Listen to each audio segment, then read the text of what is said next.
now on Blu-ray and DVD. Was going to talk about that one, but I decided not to. We probably will in the coming weeks because of the success of the selling of that DVD. Very popular DVD Blu-ray release here.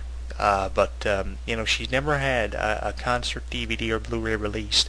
I think we will see that in the coming weeks, although her Fearless album, which also includes the title track White Horse, which was a popular song when it was released, the studio version I'm making reference to, included a DVD with some concert footage. It wasn't a movie like the Justin Bieber, Miley Cyrus, Jonas Brothers ones were, but at least she got the star in several of them. And she got a cameo appearance in the movie Hannah Montana. She also had a song featured on that soundtrack as well, which was pretty good. It's different, seeing her sell these products. And the question I'm going to raise here with all of this is she going to be able to do it effectively? Is she going to be able to sell these products as effectively as other celebrities in the past? Now, people like Justin Bieber, Katy Perry, and Jessica Simpson, anytime you stick these popular faces on products, they're going to sell immediately and very effectively. But I can never remember seeing Taylor Swift do anything like this, which leaves me wondering, is Taylor Swift going to be able to do it, and will she be used to sell a number of other products in the coming years as her career progresses? The biggest problem I have with all of this is here's Taylor Swift, the girl who has made $47 million back in 2010, sold over 1 million records, and earned the title and reputation of the 2011 Entertainer of the Year. A lot of people still not showing her the respect she deserves. An example of that would be Kanye West, who actually interrupted her during a speech at an award show several years ago. That was one of the most highly downloaded videos on YouTube. I'll probably include that with this week's audio commentary. I talked about that issue on a radio program called The Unrated Hour several years ago. Very much talked about in the entertainment world. She did a number of interviews after that. She said she didn't mind being interrupted by Kanye West several years ago, but it was very difficult for her to get over that. He was very heavily punished and fined for doing that, I do know that, and he was ordered to apologize to Taylor Swift, an apology that he actually went through with. Still not getting a lot of respect. Hopefully she will garner more and more respect as the time goes on. The amount of money in terms of dollar value that she has earned over the last 5 to 6 years is unbelievable. $47 million. What would you do if you could earn $47 million within the period of 365 days? Tell us at Facebook.com, Jonathan Clarke, YouTube.com, Jonathan Clarke 22. I'd probably buy a yacht and go very far away so nobody'd know where I was, and they wouldn't be able to contact me for interviews and promotional reasons. I think I would purchase a yacht. That would be something I would do with it and get very far away. I'd venture off of the map, so to say. What would you do with $47 million? Probably lose your mind, which is the most common thing to do in a case like that.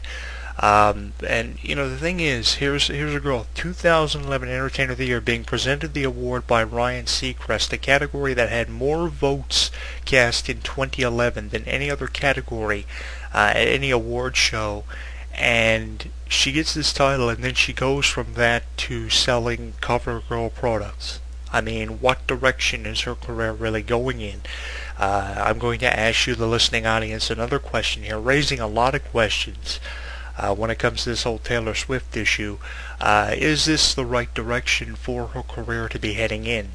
With the sequel to Valentine's Day coming out, a role that saw her play a very energetic and very unorthodox character. With the sequel to Valentine's Day coming out New Year's Eve over the next little while, another movie deal for Taylor Swift, something I read about in a magazine. Does she really need to be selling CoverGirl products and going down the same road as Katy Perry, Justin Bieber, and Jessica Simpson have in the past? Will she star in her own reality TV show like Jessica Simpson has? I don't know. Will she have a concert DVD produced like Justin Bieber and the Jonas Brothers have? Maybe so. Her friendships with Miley Cyrus and Kobe Caleb in the past have been very heavily documented. Her relationship with Joe Jonas has, and the issues she has had with Jake Gyllenhaal, star of The Prince of Persia, very successful Disney movie back 2 or 3 years ago. was documented in a lot of entertainment magazines and tabloids, and of course the number one source for gossip being the internet. I thought Jake Gyllenhaal in that movie was absolutely phenomenal. He appealed to the female audience probably better than anybody, up there with the Robert Pattinsons of the world. But I'm going to ask the listening audience out there, what direction do you think Taylor Swift's career is heading in after releasing 3 to 4 very successful albums, starring in a lot of movies, and doing what she's doing now, this whole cover girl thing? Do you really think this is the right route for her career to take? I don't think it is. I'm going to go on record for saying here on our YouTube channel and on our radio forum, I don't think it's the right direction for a career to be heading in. But if you have anything you would like to contribute as it relates to this topic, you can let us know in our YouTube video through a comment or via email through our YouTube channel. A lot of our videos on here accumulate a lot of hits depending on what we talk about, and I'd like to know what your opinion is on this. A lot of people probably don't think Taylor Swift is a very good performer, but from what I saw several months ago when she performed Back to December, a very successful #1 hit for Taylor Swift at a number of different award shows. I saw her perform it at the American Music Awards, which was actually opened up by Rihanna. I saw her perform it at the Country Music Association Awards. I prefer the American Music Awards performance and the American Music Awards version of the song, because the special effects and the strength and the image that was portrayed in that performance was probably one of the better performances of the program. And if you sat there waiting and anticipating the performance and actually tuned in to the American Music Awards just to see that performance, you waited for something that was worth setting your eyes on. I will tell you that. I preferred that one over the Country Music Association Awards performance. Not to mention the amount of awards that she's accumulated over the last 6 years has been absolutely phenomenal. I would imagine her trophy case in her home doesn't have any room left in it. She probably has 3 or 4 of them, who knows.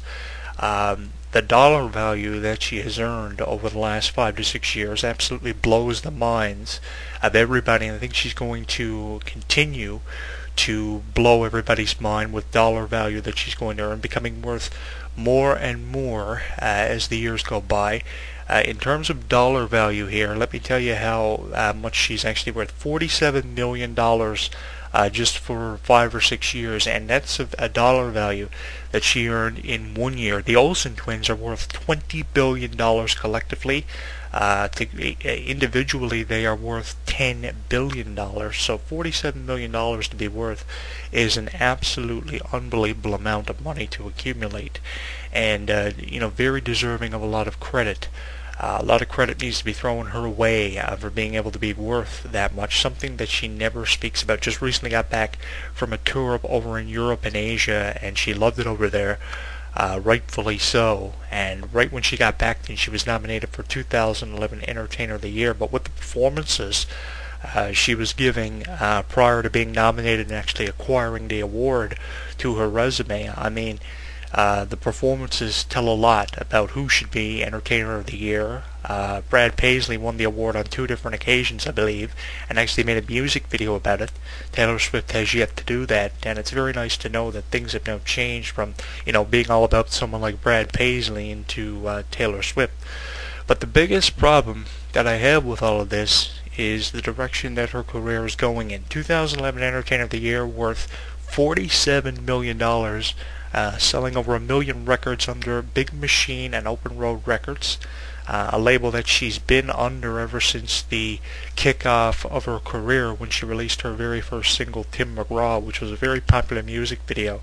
And if there's anything that you've noticed about Taylor Swift, that a number of her music videos, the same guy always makes cameo appearances. There's always the same one guy in the music video. Now, despite having the same guy involved in all the music videos, her recent album has a song on it. Every song conveys a different message about a different relationship she's been involved in over the years. Now, a lot of people believe there are a lot of mental issues associated with Taylor Swift's reason behind writing all of these songs, but my response to all of that is here on YouTube and in our radio forum, where you're going to be hearing this program in both video and audio format in our archives. is you write about what sells. It doesn't necessarily have to be anything going on in your life, where a lot of artists get their inspiration from, of course, something going on in their life, and they turn it into a song because they believe music heals it, heals wounds with time.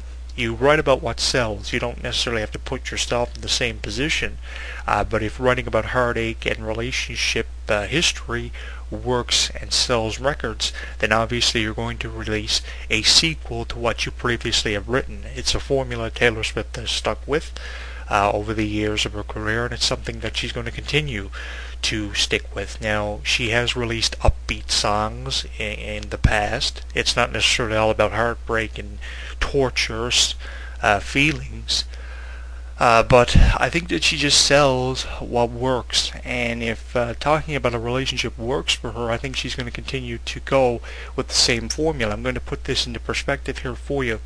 If I shut down my website tomorrow and transfer everything over to blogtalkradio.com and start contributing $30 a month as a subscription fee to the show and start doing live programs every week and eliminate the purpose of archiving on my website, then I'm eliminating a formula that I've gone with over the last 13 years here on the radio.